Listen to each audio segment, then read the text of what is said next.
Nkosi sikelela awusikelela eAfrika inkanyambe emakhanda inkanyambe emashule yakokalanga ekhatshwe ngezimankhele yakhatshwa ngezinde ezimaqhukulwana isiguqe esimabanga amade umzilikazi ongemzila wegazi iwundlela izilisa imbhube inyanga engalilanga lona limshingo bethwa zinyoniethugcwala kwesibhadakazi yasinelwa zinkanya zezulu isinelwe inkwenkwezi yasandulela khona ilizela isilimela nesicela nkobe hoyibamba hoyiphakazi isijingo sofipa inhloko yehlukana nesixante uqobokeni isinambithe sigqabhesenyele emanyandane hloko sasanyanta foka amashobane igubelele use ibululwane hele usisikhwebeze zisiziba inhlekwane kudla kubili kuhle kwehlandla ukuphuma nokungena kuhle kwesaha indla amadoda yakwasokhuma lo isala kutshelwa isala kunyenyezelwa sasenhla kwasokhuma lo indlondle ledlohle ngaduna indlondle ledlohle ngandlondlo kamasazela wasaba sama ngemikhoba kwagqoki ikwalisi yephu kudlungwane udondolo lumashobo omphelebele inqine ekhaphezo embosi amahla ngedlinza yambhathame ngakhathenesi kube suthu wena luthu sotha mkhaya kwesimankhelenkele funela nganeno chapho likasukode usihlanhlathe khafula lonje ngembabala kudzenya tshentshisi iguqelo kamaqhwaza usibopha sishobo singumqhuba kwasokhumalo umuntu omhle kakhulu umuntu ngodla impesi imphili kwaphuma ikhambili linye uthe mayedla umntaka amashobane omunye umuntu khobe menga ngendaba walukudla umlenze wabulawayo yathi ngumlenze wankomoni lowo ukhona umlenze wenkomo zakithi engome inyama yentini abathe bepheka bangabalandela hebe yagungubala kungayizolo nje igungubele umbhomboshe esala ngumjona isinindolo sisizwa zembosile kwepha amathamnyama engome kwamoza sengome sacusha ngentuba ekanti intuba inqaba yembube kosayiqeda igama ngoAshli wakosiwela udla ngamandla asemandleni uma uyasezembethe ngesigogwana sithi khwahla khwahla uhlalo kaNosehlangu zamadodo luhlaba usangesona nobambo abadla bemkani umbulazo omnyama aphathe indike emnyama washaya amanzi phazima kala ngelibombe lashisa amabele ezikhuthala umlotsha kanganani nasentendeni esandla ngahlala umsebenzi lo wokubiza izibongo kahle kahle uyangi-inspire ngoba izibongo ziqukethe umlando ekuthinini uhlangana lamanye amagama. Siyalamukela kuhlelo lwethu Mthwakazi khuluma nathi. Isikhathi sethu sesifikile ku-8 o'clock kusihlwa nje ntambama namhlanje mhla ka-2 May 2025 sisakaza kumsakazo wenu weMthwakazi Media House. Isifiso sami ukuthi abantu baqale ukungena ngoba sifuna ukubuthelela isizwe sikaMthwakazi sonke sibe ndawonye sikwazi ukuthi sikhulume sesibadala masingaka kwamele sikhulume sihlale phansi sikhulume njengesizwe ama problems ethu esinawo lapha esibuya khona la esivela khona lapha esiya khona angazi ngoba kwamanje akukabi nomuntu osengenile siza qhubeka silalela izibongo zikaMzilikazi ongukhokho wethu. Ungawazi kodwa ufunda ulimi njalo at the same time uphinde ufunda umlando ezibongweni ngoba izibongo ziqhaqha umlando zisho umuntu zisho isigameko thizeni ezenzakayo ezehlela loba inkosi thizeni ngakho izibongweni ngifunda umlando ngifunde lolimi. Siyalemukela siyabona bakhona basibhekile enkundleni zokuxhumana siyabona bakhona basibhekileyo sisakaza ku YouTube. Mawufisa unento ofuna ukuyikhuluma unento ofuna ukuyishare nathi khululeka usijoyine kuyo le link eh ilink ungayithola,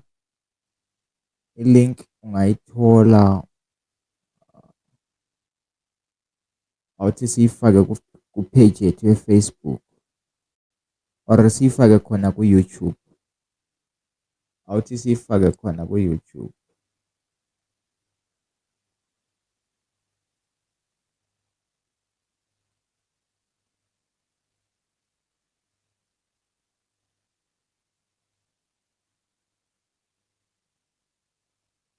Kusho ukuthi mhlawumbe abantu bayahluleka ukujoyina, angazi ngoba angatholi umuntu osejoyinile i-live ukuthi angene phakathi la sikwazi ukuxoxa la e-studio. Kodwa-ke ngisathumela i-link ku-description ye-video ku-YouTube. Ngizoqhubeka ngidlala izibongo zikaMzilikazi zenkosi yethu uMzilikazi. Engingakusho mangifayisa ngokufunda ulimi kufanele isithakazelo sakwaThebe sithi bhoqo. Ngangakwazi ukuthi ubhoqo ngumhlobo wento esamabele. Kodwa ngase ngibakwazi ngoba kuthi uThebe nxa bemthakazela bathi ngubhoqo udliwa njengebele. Bese kuthi ma usiza kwaZwane bathi izinkomo zakwalinde ezimhlanu ugcwele udaka zathi zidla ubhoqo kanti ziyamhlakulela. Kuthi ezibongweni zikaMatwane kaMasumpa kuthi ubhoqo mnanjani ukudla kwendlala khona esikudla sikwamkana. Asemfunda ukuthi ezibongweni uyafunda futhi nolimi namagama obungawazi uyafunda lomlando. Bese kuthi ke imbongi kaDingane makhathini kaMagolwana wathi kofisa izwa kosala isibongo izone ezosala zibalile lezone ezosala zibadabule emanxiweni. Okuthi ukuthi izibongo kahle kahle zilokunye ukujula nje okungaphezulu kokuthi unandisa abantu kulalapho ekungangale ezikwenzayo. Hayi ngima lapho inkanyambe emakhanda inkanyambe emahlule yakokalanga ekhatshwe ngesimankhele ekhatshwa ngezinthe ezimaqhukulwana isiguqe esimabanga amade umzilikazi sakwamukela gabazi likaMashoba. Awuthi ngekuvule gabazi. Yebo usuvulile. Siyakwamukela. Yebo siyakwamukela kuhlelo lwethu lanamhlanje gabazi. Ngiyabonga ukwamukela mfowethu, ngiyabonga ukwamukela, ngibingelele njalo bonke abasebengenile bangabe bekhona sebengenile. Bakhona abake bangena kusho ukuthi bangene earlier before 8 ngoba ngiqale around 5 minutes before 8. Or bayangena gabazi Sihlobo Dwala. Okay, uSihlobo Dwala kusho ukuthi okay, Sihlobo Dwala siyakwamukela nawe sesibathathu okwamanje. Explicitly stated on a contract of employment can become the basis of a complaint. So over the contract they are not allowed to discuss the internship. Sihlobo Dwala zokumute kancane Sihlobo Dwala ngoba kune TV ekhulumayo ku background yakho. Okay, injongo yalolu hlelo ukuthi sibambanise abantu bakomthwakazi bakhona abane information ngomlando wakomthwakazi abafisa ukuthi basitshele kabanzi ukuthi kanti isizwe sikaMthwakazi sisukaphi siyapi, ngoba mase sizibheka thina siyisizwe sikaMthwakazi sizithola singasabona ukuthi kahle kahle sibuyaphi siyapi, sigcwele nje yonke indawo umhlaba wonke sigcwele. So siyafisa ukuthi sibe nabantu abazosimela lapha basikhulumele basitshele ukuthi no imbali yakomthwakazi ihamba kanjani. Awu uZanele siyambona naye. Okay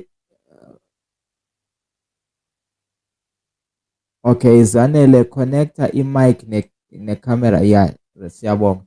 Awu Zanele siyakwamukela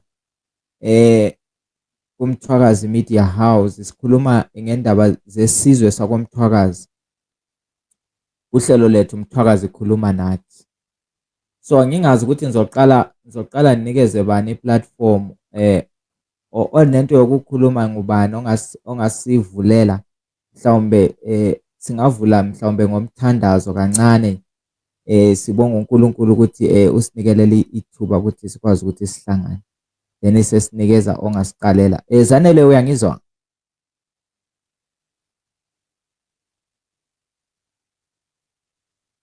Okay, hayi kusho ukuthi uyangizwa umamzanele. Hayi ngiyakubona mama.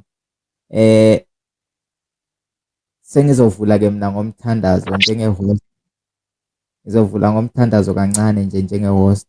uNkulunkulu siyakubonga ngethuba lelo sinike lona ukuthi sihlangane singabantu bakomthwakazi. Sicela ukuthi usivulele inhlanhla enkulumeni zethu esizozikhuluma, sikhulume ngokuhlakanipha okuzayenza kwakhe isizwe kusasa sizibone kuphumelela, kuphuma into enhle kulolu hlelo. Siyakubonga Nkulunkulu ngoJesu, amen.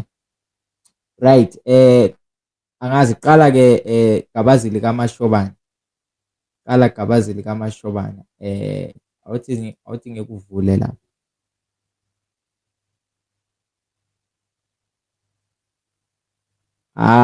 Gabazi angazi ukuthi usuke wayaphi ekhaya abagabazi lapha. Alright, asinike isihlobo dwala. Sihlobo dwala unento ekhulumayo ngemva kwakho mhlawumbe i-TV inomsindo asikuzwa kahle. Okay, ithi ngiyicime baba, ithi ngiyehlisa ivolume, ngiyehlisa kakhulu ivolume. Yeah, Is it right? Yeah, isi-right. Senzela ukuthi sikuzwe uze nazo esihlobo sami. Siyajabulela ukubona abantu bakomthwakazi sibambana, sibuya sizogwaqa etafuleni elodwa sikwazi ukuthi sikhulume ngento zakomthwakazi, sifundisane. Yeah, ngiyabonga mhlonishwa. Mina ke lami ukungena kwami nje ngodinga ukuthi ngifundiswe, ngibe lembuzo ngizwe. Ngilayo imfundiso engilayo kangako kodwa ngifuna ukuncela kwabaziyo. Alright, hayi ke asike sidedelele indoda yako uGabazi Mashobana. Igabazi likaMashobana. Yebo. Sizikuthi yasithathelene. Alright, Gabazi thatha Ngibonge. Alright, ngibonge host wami. Ngibingelele. Magwegwe siyakwamukela nawe uzolandela mawunento ofuna ukuyithi fahla. Qhubeka Gabazi likaMashobana. Ngibingelele sizwe sakithi ngoba nje sesivule ngomthandazo kodwa njengoba phela siyisizwe senkosi umzilikazi ngizothi nje ngicaphune kancane ezibongweni zakhe njengoba singabantu besintu. Kulungile, ngiqale ngazo izibongo ukuthi ubungakangena uthi ngizifake futhi izibongo.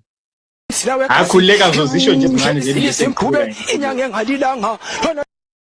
Ngisho nje ngithi inkanyambi emakhanda inkanyambi emahluli yakwalanga ikhatshwe ngezinde nezimangele yakhashwa ngezinde nezimaqukulwane isiguqe esimabanga amade umzilikazi ongemzila wegazi ungidlela izimbuke inyanga engalilanga lona limshingu bethwa zinyoni ethu ugcwala kwesibhadakazi yasinelwa zinkanyezi yezulu isinele inkokezi lesandulela kwalilize isilimela licela nkube wayibahamba wayiphahlaza isidingo sofipa inhloko ehlukana nesixhanti eqobokeni isinambithe esigcaphe esenyela emanyandeni hlokoza sanyanda fuka amashobana ikubelele ubululwane lwesesikhwebeze ziziba inhlekwane ukudla ubili kuhle kwehlendla ukuphuma lokungena kuhle kwesaha inkosi ayiqedwa.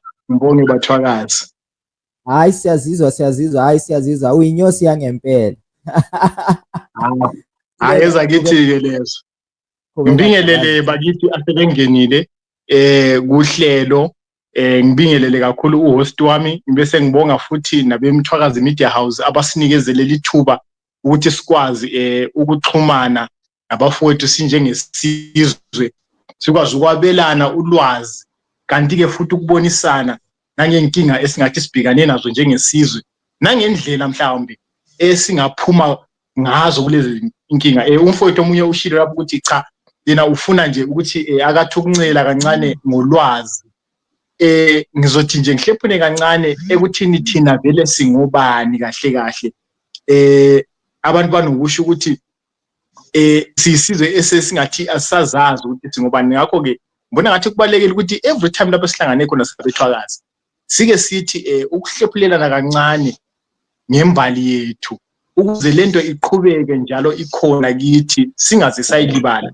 Sisizwe thina esakhiwe ngumzilikazi kaMashobana esuka kwaZulu emva ungaboni ngasolinye nelembe leqama yamalembe ngokukhalipha ushaka kakhulu ngakhona likhumbuleke ukuthi umzilikazi wasuka wasezowela ngapha kwelendla kunondo lapha athola khona uvele kukhona izizwe ebezihlala khona wathola kukhona isizwe samakhalanga wathola kukhona ke lapho abalozwi likhumbula ukuthi masikhuluma ngamakhalanga futhi nakhona bahlukene bangabantu abahlukene kukhona lapho amatalawunda kukhona abalilima kukhona bonke laba bantu nje sibabiza noma sesifahlasa sithi amakhalanga bekhona ke futhi amatonga akhona lapho amanambia. Okay, ngibonge 1 minute. Khuzimpi on fire. Sicela ukuthi ujoine nge-microphone ne-camera yakho ukuze sikwazi ukuku-eda nawe lapho. Joina nge-camera ne-microphone yakho ukuze sikwazi ukuku-eda nawe lapho. Siyabonga. Qhubeka ke Gabazi. Ubusayichaza. Ngibonge host wami ngibonge. Yebo bengisachaza ke lapho ukuthi ekufikeni kwayo kinkanyambe emakhandakanda ithole lezi zizwe zvele zikhona. Kube sokuba khona amanga esinokwatshelwa ngabanye abantu abazama ukuthi cilela phansi isizwe sethu bethi umzilikazi wafika lapho wacommita ama-atrocities wacommita ama-genocide wabulala amashona. Bantu bakithi alikho iqiniso lapho ngamanga aluhlaza tshoko ukuthi umzilikazi wafika wadudula amashona wakhupha endlabunondo. Bakithi akuzange kwaba khona la ngesinye isikhathi lapho amashona aba sendlabunondo khona engabantu abahlala khona. Abantu laba abazama ukusibulalela umlando basitshela ukuthi amashona ebebusa yonke le ndawo lana endlabunondo. Indlabunondo ngikhuluma ngesizwe manje esithi komthwakazi esithi manje today iMatabeleland leMidlands la koBulawayo. Ukuthi bethi le ndawo yayihleli amashona akula amashona ke ahlala kule ndawo. Okokuqala nje umuntu okutshela umlando njalo ngicela ukuthi umbuze umbuzo owodwa ukuthi okay ngoba umzilikazi zonke indawo athola kuhleli abantu la namhlanje labo bantu basahleli khona lapho kunamakhalanga khona amakhalanga asasekhona okunamatonga khona amatonga asasekhona okunamanambia amanambia asekhona okunabesuthi basekhona. So ngezindlela kushuthi waxosha amashona wodwa phakathi kwabantu bonke ababekhona elizweni ayihleli kuphi kwakhona lawo mashona asikhomba ukuthi sasihleli la. Alright, ngiyakuzwa Gabazi likaMashobane.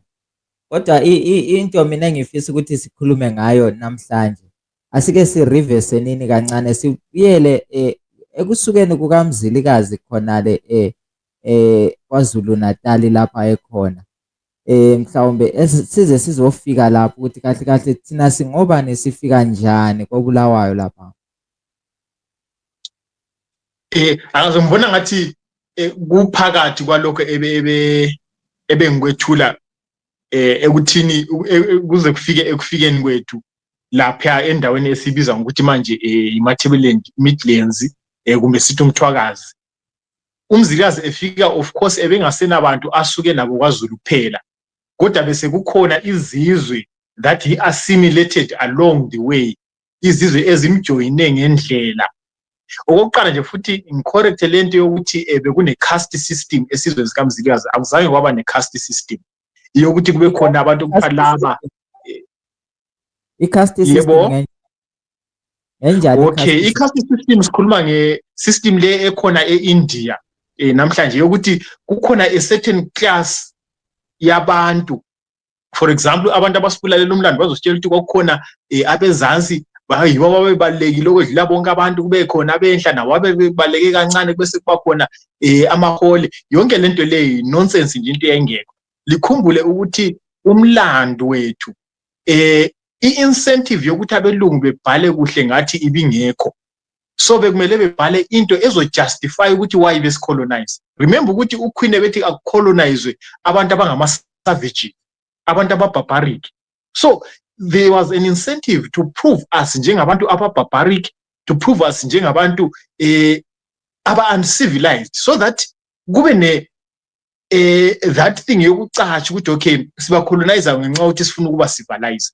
That's why bezokutshela ukuthi umzilikazi was an infanticidal maniac owabulala umntanakhe ngamanga lawa yikho lento eyake yayenzakala njalo. So ngithanda abantu sinanzelele Hayi phela thina njengesizwe sikaMthwakazi sihluphekile kakhulu njengamanje. Siyamukele bonke asebesijoyinile, sibona unkomo lapha sibona noKhuzimpi on fire, sizolinika madoda ithuba lithi fahla fahla. Kodwa umbuzo engilawo ukuthi okay, asiye lapha ku colonization. Abelungu mabefika kwenzakalani mabefika abelungu? Njalo bafike ngawuphi unyaka, kwenzakalani befika?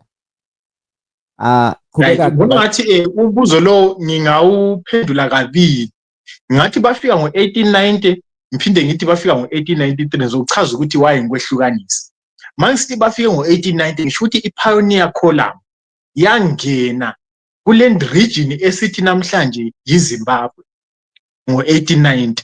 Kodwa likhumbula ukuthi ingena ezange yeza kuphi, yazohlala kwaMthwakazi because bekune amabutho abeqinile ngaleso sikhathi and they were not willing to fight. So kungakho badlula baya lapho today esithi iMashonaland, bafika khona ba raise iUnion Jack yabo eFort Victoria eMaswini. Likhumbule ke ukuthi iMashonaland icolonizwe ngaliyo ndlela. Akuzange kwaba khona futhi impi kumbe iresistance eyaba khona amashona resisted that colonization. There was never any resistance.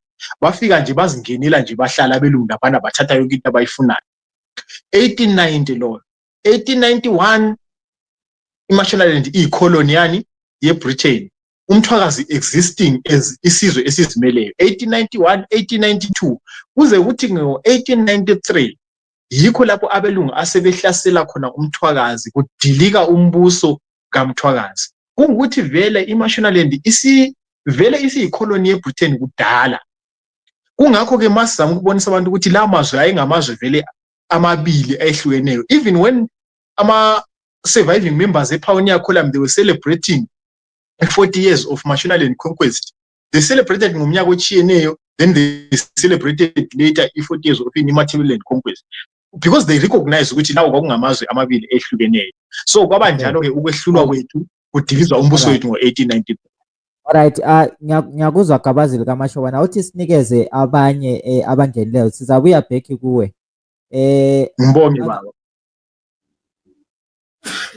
Sorry, excuse me. Ngizonikeza Maphawe sanibonani. Khuzimpi Sawubona baba Khuzimpi. Hayi mina ingenelana ngitest system ngidibane nelinki. So vele ingqikimba ye topic bengingayazi, ingakho ngiqale ngazinika ukulalela oqala ukuthi kahle hle vele sixoxa ngani la. Alright, hayi awuthi ngikutshela ukuthi sixoxa ngani Khuzimpi. Kulesizwe lesethu lesizwe sikaMthwakazi, abantu bakithi bayahlupheka manje. Sesigcwele nje umhlaba wonke, umhlaba wonke abantu bakithi bayahlupheka. Kwamele ukuthi sisiqoqe isizwe sakithi, abanye bakubo America, abanye ba overseas kubo Europe, abanye bachachazekile lapha eAfrica. So ngithi mina kwamele sisibuthe isizwe sakithi. So uyabona njengoba sihlangene kanje sibabili sibathathu, sasa sizoyishare le video, si-invite nabanye ukuthi nabo futhi baze lapha sizozama ukuthi sibone ukuthi what can we do as isizwe sikaMthwakazi, what can we do ukuthi sibe nama solutions to our problems. Hayi akuyibambe ke babu Khuzimpi. Nami nje ngisike lijikayo kuloko ebengixoxa ngakho.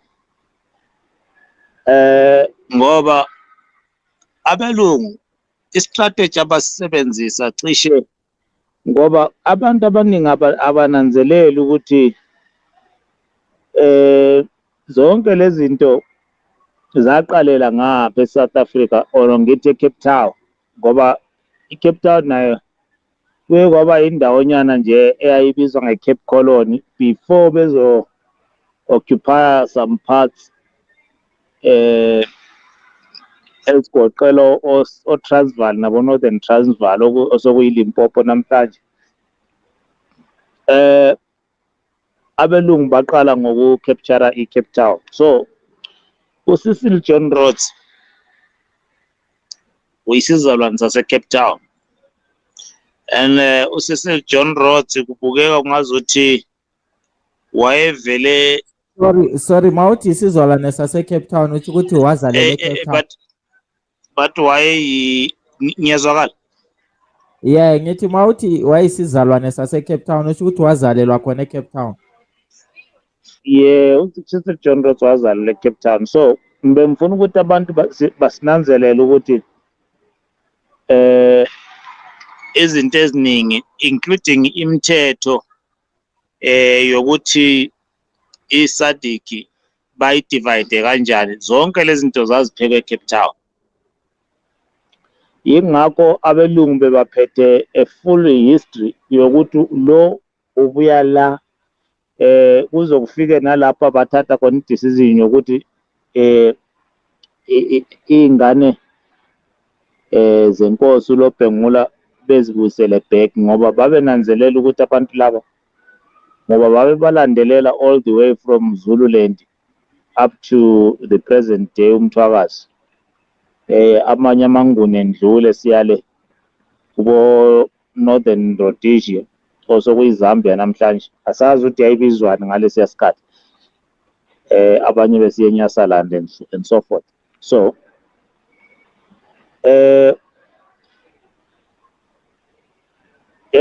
kubikwa ungazuthi uMzilikazi wayehamba no Robert Moffat. uRobert Moffat I think waye-double agent ngendlela engibuka ngakhona ngoba belungu vele bahlakaniphile bayakwazi ukuthi bakwenze a closest friend but at the same time they spy on you. Ngoba i-movement yonke kaMzilikazi all the way ezokhempa ePitoli ePitoli mayehlele ePitoli kuzwakala ungazuthi u-Andries Pistorius who is one of the pioneer forum ngapha ngokwehlangothini lwase-South Africa ngoba eSouth Africa bathanda ukusebenzisa igama elithi Fort Trekker engicabanga ukuthi abantu abaningi banokubona izitrati ezibizwa ngo-Fort Trekker. Igama elithi Fort Trekker lisho into efanayo, lisho ukuthi pioneer forum, abantu abaphemba indlela, the pioneers. So eSouth Africa bathanda u-adopt igama le-Afrikaans. So bathe mase belapha ePitoli u-Andries Pistorius uyafika la ePitoli. Angithi uyabona ukuthi abelungu bathanda ukuthi babe ngama-founders endaweni eziningi bese befuna ukuklema indawo ngegama lawo njengoba iPretoria namhlanje sibizwa ngoPretorius kodwa bathola uMzilikazi. uMzilikazi ehleli lapha phezulu entabeni yena le okuhleli khona i-Union Building khona wayehleli lapha phezulu.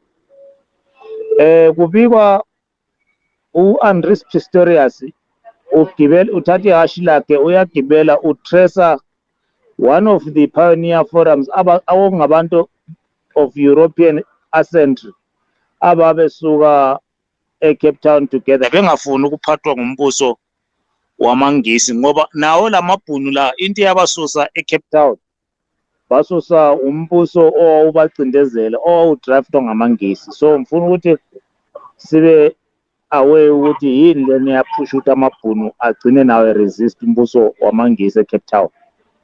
So ukuqala kwawe move amabhunu spreader kubikwa kuthiwa babe-5 abantu abasuka laphana according to the history engayithola lapha e-Fort Trekker Monument. I think abanye bayazi lapha ePitoli. Kubalekile ukuthi sike sivakashe khona ngoba it's an open museum ingavakashelwa kunoma ngubani. But what I just discovered there ukuthi kwakuno omunye bathi uHerald Maritz. I think niyazi ukuthi uHerald Maritz uye owafikela eKZN wahlala eKZN nguye umuntu wokuqala to orchestrate impi against the Zulus. Engicabanga ukuthi impi yakuqala beyinqoba oHerald Maritz nabo Piet Retief ngoba uPiet Retief noHerald Maritz yibo abantu aba-operate eKZN. uPiet Retief wazofa empini yesandlwane sebulawa nguDingane mangicabanga if my memory serves me well. And then beqeda ukuchitha umbuso kaDingane baphakamisa iflag laphana baqala iMaritzburg. iMaritzburg njengoba ibizwa ngeMaritzburg ibizwa mayiphelele iPieter Maritzburg. It's because of Harry Maritz and Peter Retief. So uPeter no Maritz bezo establisha idorobho labo lokuqala eMaritzburg. Abanye mhlamba bazi ukuthi iMaritzburg inkulu indala ngokwakhiwa kuneDurban, ingakho ibizwa ngeprovincial capital yaseKZN. Ngidluleke lapho bese kusiba nale ndoda okuthiwa nguHenrik Potgieter, is one of the pioneer forums. Yena wazinza kakhulu ebatswaneni lapha kubo Northwest. So ulokungana bathi uPeter Retief mayeya lapha eniyophaka impi ethi umzilikazi nangu ukuhleli lapha elokungana, kwakuyindlela yokuthi athole abantu abazomncedisa esiyampimpa kusilo samaZulu ukuthi umzilikazi nanku la acashe khona. Bayasuka ke bayiphaka impi bese bebhekise ngasePitoli bedirectwa yibo olokungano Andres Pistorius. Mabefika lapha ePitoli umzilikazi uyayibona bayalwa, ayasala amanye amabutho, amanye ayaphila ngoba ngivele empini khona abasalayo. Uyaqhubeka kumzilikazi ebhekise ngase-North City Northwest namhlanje, kodwa ngokwe-history bayibiza Vetkop. Ngicabanga ukuthi indawo ezingapha kubo Phukeng Northwest kanjalo. Ufika lapha uthola ulokungana uHenrik Potgieter usene-influence usene-influence yokuthi umzilikazi vele akanganikwa ichance yokuthi ahlale lapha. Mayefika nje bavele bamsusele ngempi lapha nomzilikazi, kuliwe kakhulu lapha, kodwa yiyo impi okubikwa kuthiwa umzilikazi azange agxile kuyo kakhulu, washesha washifta umzilikazi eselubhekise esayidini laseBotswana, namhlanje sithi iBotswana. Kanti ama-British asemhambele phambili, kubikwa inkosi uSechel. Angazi ukuthi nguSechel number bani ngoba baningi oKing Sechel lapha. uSechel wasevele senikwe zibhamu, enikezwa ngamaNgisi. Bamtshela futhi bamnika information yokuthi kunabantu abazofika lana, ningabaniki ichance ngoba mali ningabavumela beze lana bazonikhonkwara benze yonke lento, bakhulume zonke izinto ezimbi ngomzilikazi ngoba babedinga i-resistance. So yikho okwenza ukuthi umzilikazi angakhona ukuhlala eBotswana. Uthe mayefika laphana abavele bamnika ipassage yokuthi hayi qhubeka ndoda uyele phambili. Bathi before umzilikazi esiyafika ima kancane ngitshele le ndoda bathi nguzinyo lendlondlo. Joyina nge-microphone ne-camera ukuze sikwazi ukuku-edda zinyo lendlondlo. Qhubeka ke Khuzimpi, uza nayo kamnandi Khuzimpi. Ngiyabonga Qhawe. Umzilikazi ke kubikwa yonke lento yenzeka kuyahamba, uMoffat unaye la. Mina ngiyasola ukuthi uMoffat kungenzeka ukuthi waye-double agent ngoba uMoffat uyo wafika in the present day Matabeleland, singayibeka kanjalo ukuze abantu bazi ukuthi sikhuluma ngayo. Uyo wadiscover ukuthi abantu balapha eMatabeleland bahleli kanjani, esho nokuthi ngoba abantu abangayazi ukuthi ipopulation esikhuluma ngayo namhlanje sikhuluma ngomthwakazi up to 6 million, kodwa ngaleso sikhathi kwakunabantu abafiwe kakhulu kangangokuthi mhlawumbe inamba yabo for the benefit of this argument or ngithi debate singayibeka lapho kubo maybe less than a million. I doubt very much ukuthi the whole of Matabeleland abantu bebangafika kubo million ngendlela istory mawuzilandela close nawu analyze ngokomqondo ukuthi abantu laba babengekho baningi ngaleyo ndlela. So uRobert Moffat mayelokhu ehamba lapha eMatabeleland uyabona ukuthi nayo bathi inihlekana labantu abawuhlobo olunje. aqhubeke futhi acheka thola indawo eziningi azinabantu abuyele back kumzilikazi athi hayi mzilikazi le ndawo leyo ungahlala kunamuntu la jikelezile emnika yonke ipicture yayo yonke leya geographical area ekhona lapha eMatabeleland ukuthi imi kanjani ebhekene nabantu nje ukuthi abantu balihlekana lapha so akekho umuntu ongayiclaima indawo ingakho nabelungu bekwazi ukuclaima ezinye indawo abazithola eMashonaland ngoba empeleni liqiniso ukuthi ezinye indawo zazingenabantu kwakungenabantu abahlala kulezo ndawo abantu bancane ngaleso sikhathi ngoba ngiyakhumbula mina ngesinye isikhathi ngibuza ngendawo yakithi laphana woBhankwe osokuyimidlands namhlanje ngithi kanti vele imizi le elana ibuyaphi abadala bathi hayi iningi lethu lana siphuma kogodlwayo abanye basuswa emaplazini osokuyi-Western Ikise babekwa lapha abakhona mangithi imizi yakuqala lapha endaweni yakithi koBhankwe babeke bathi hayi imizi yayivela ikhona imizi emidala kodwa yayingekho mningi uthola ukuthi the whole of Bhankwe namhlanje enemizi ecishe ifike ko-5,000 abadala bazokutshela ukuthi mhlawumbe kwakunemizi eyayingafiki na-10 the whole area so ngiyacabanga ukuthi maze sinanzelela that ratio sikhuluma ngento yamanje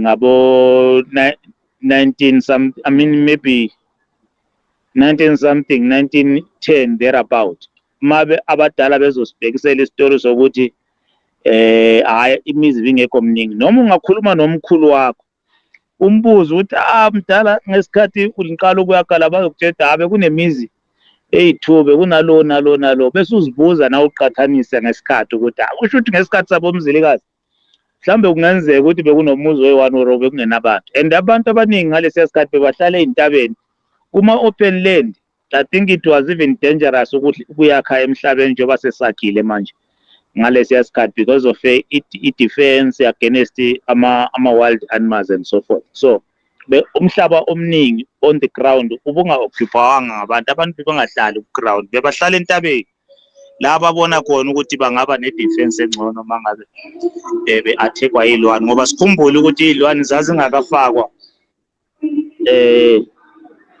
uma bathini lezi ndawo lezi ama-fence indawo ama-national parks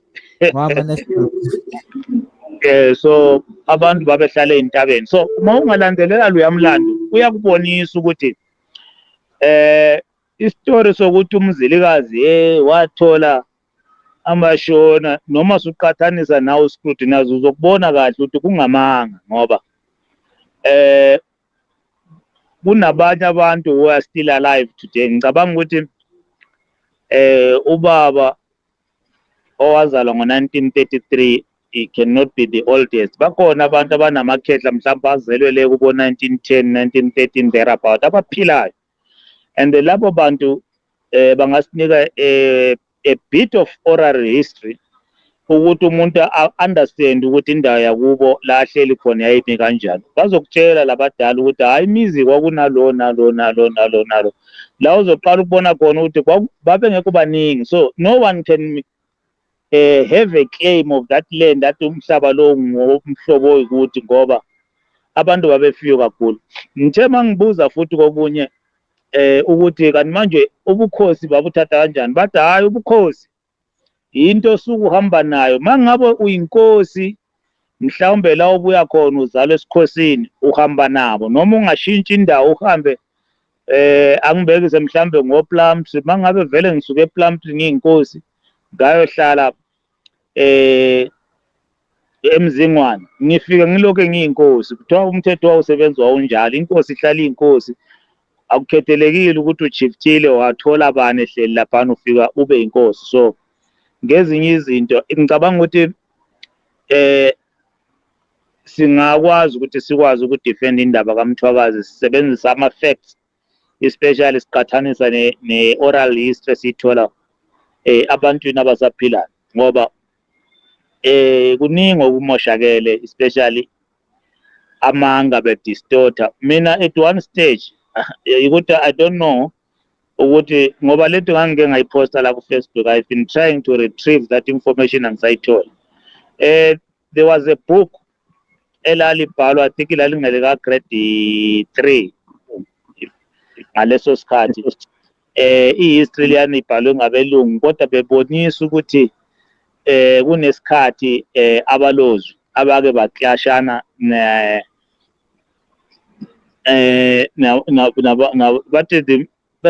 Lozwi and the Mondoros ba refer abanye as Mondoros abanye as the Lozwi. So wasukuyangiklikela ukuthi okay kusho ukuthi abalozwi and the Mondoros were not one people ngoba if there was a clash at one stage between this group called Mondoros and the Lozwi people, kuyabonisa ukuthi these were two distinct tribes living a distance apart. So amabhuku anjalo uhamba amashona bawathatha bawafihla. Ngicabanga ukuthi there was a deliberate move ukuthi bakwazi ukufihla incwadi ezazi specify kahle ukuthi hayi uhlobo lwabantu abaso babuye endaweni eso, uhlobo lwabantu abaso babuye endaweni eso. So namhlanje if you check proper amashona, they are trying by all means ukuthi to make people believe ukuthi uhlobo lwabalozi luvele luyinto eyi-one namashona, or nabo they somehow belong to the Lozwi. That's what they are trying to squeeze in using the local natives okungabantu besilozwini ababegcwele lapha eMatabeleland ngaleso sikhathi ukuthi kube ngathi yes ngingakayi kude uke uphinde umbuzo qha ngizwa.